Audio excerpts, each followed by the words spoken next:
Hoy analizar la OMC requiere de ir hacia atrás desde los orígenes del GATT, el Acuerdo General sobre Comercio y Aranceles. En realidad, en 1947, como fruto de todos los acuerdos de Bretton Woods, recordemos que son los acuerdos donde se trata de generar condiciones para que no se repitan las disputas que derivaron en la Segunda Guerra Mundial, se plantea una institucionalidad y en la reunión de La Habana en 1947 aparece la intención de la creación de la Organización Internacional de Comercio. Estados Unidos no acepta la carta de fundación y a lo que se llega es al GATT, a los acuerdos sobre comercio y aranceles, año 1947. Estos acuerdos, en líneas generales, simplemente, o no simplemente, pero se quedaban en lo que era aranceles y subsidios, y se fue avanzando con algunos tratados que firma Estados Unidos con determinados países, 1985 con Israel, 1987 con Canadá, y el NAFTA, o el Telecan, en 1994. Precisamente en 1994 se firma el Acta de Marrakech y ahí nace la Organización Mundial de Comercio. ¿Por qué es importante decir 1994? Pensemos los años que transcurrieron desde el 47, las distintas rondas del GATT, hasta 1994. La OMC aparece como una de las organizaciones creadas luego del Consenso de Washington. La OMC tenía que formar una triada, la forma, con el Fondo Monetario Internacional y el Banco Mundial para llevar adelante las políticas liberales, neoliberales, década del 90, recordemos.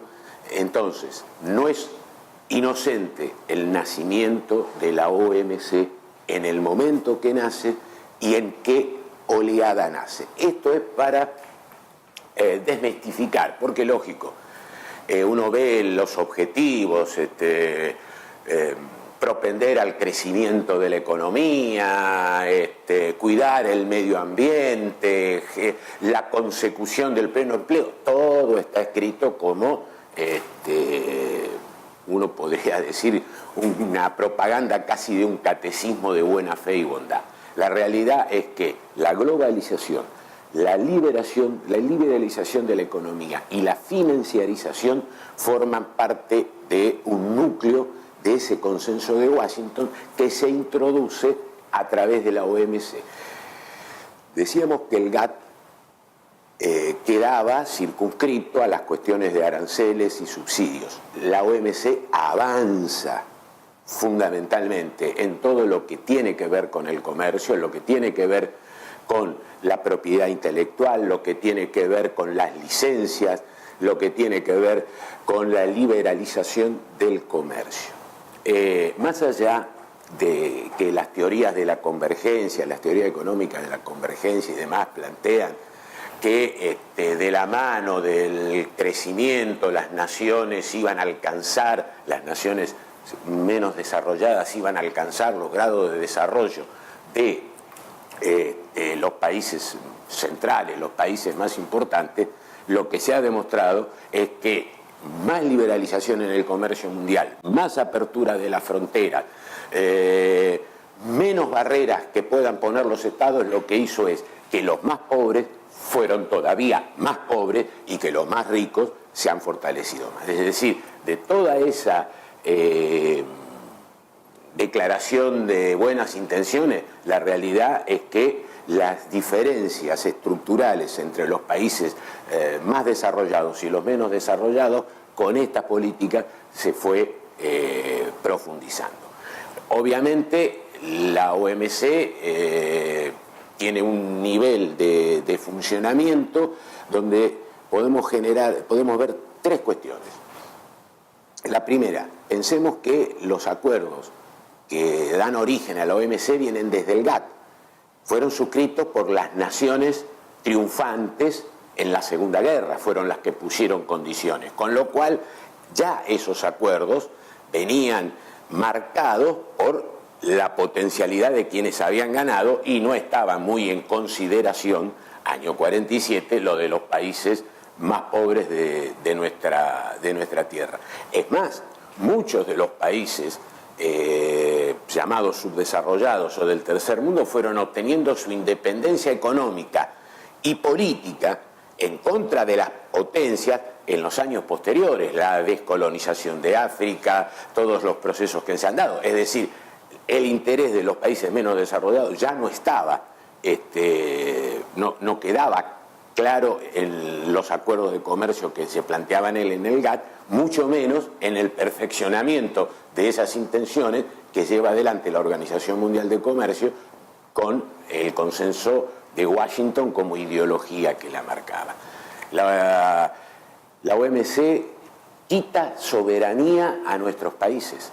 Los reclamos de las empresas son muchas veces favorecidos cuando denuncian en la OMC que hay determinadas políticas estatales que no permiten lo que se llama el libre comercio. Y los países no pocas veces han sido condenados y obligados a volver atrás en sus políticas precisamente por las denuncias de las empresas. ¿Cuál es el núcleo? Que las empresas multinacionales, muchas de ellas actores conglomerados nacionales más poderosos que muchos de los países, vean liberado el campo, el mercado mundial para llevar adelante sus políticas.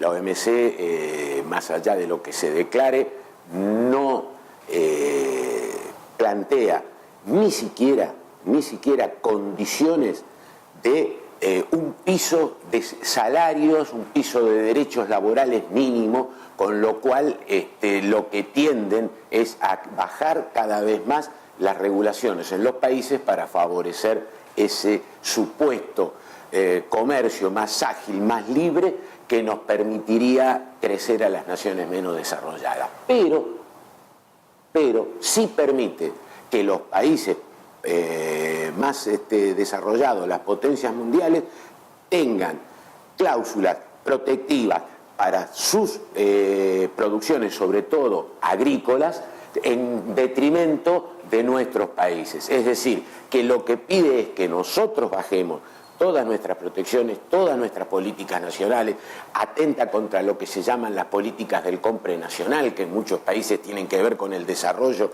de proveedores locales a favor de las multinacionales, pero sí protege sus producciones, sí protege sobre todo en el terreno agrícola contra las exportaciones de nuestros países. Es decir, la OMC no puede separarse su análisis de lo que es la globalización, la liberación del mercado y el monopolio que ejerce la finanza en este armado mundial donde llegamos hasta especular con el precio de los alimentos. No es posible analizar la Organización Mundial de Comercio si no se la piensa como resultado del consenso de Washington. Por eso nace en el año 1994.